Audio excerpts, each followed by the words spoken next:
A house in Champaign is drawing concern from neighbors. That safe house for women who were homeless, recovering from addiction, or who were behind bars is having a grand opening. But some people in the community say they're not sure they want it in their neighborhood. WCIA 3's Jamie Mays is live in Champaign. So what did people there have to say about the house, Jamie? Jennifer, they got their invitations yesterday, and the people I talked to had mixed feelings about it. Some were for, others were against, and some said they would just wait and see what happens.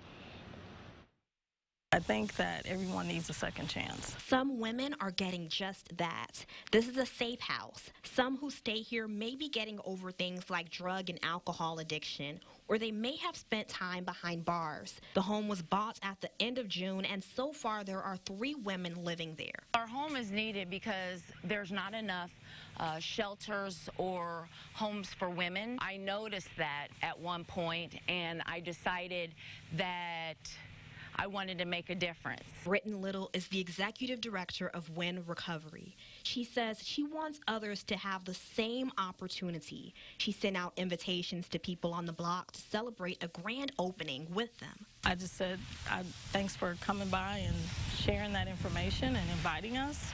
That was really nice. But not everyone was so enthused. Some neighbors told me they were apprehensive because they weren't sure who would be moving into the home, among other concerns. The most concerns that they expressed was property value. And Britton Little says she hasn't broken any rules because it's a single-family home with room for just 6.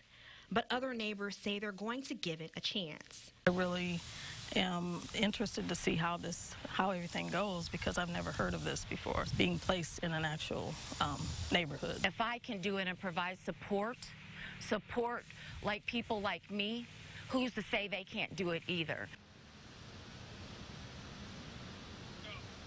The executive director says out of all the people she talked to, about 3 or 4 people seemed like they were against it. Live in Champaign, Jamie Mays, WCIA 3, your local news leader. Jamie, thank you so much. There will be a ribbon cutting this weekend. The executive director says the governor's wife and other community leaders are expected to be there. So far, she says more than 100 people have RSVP'd.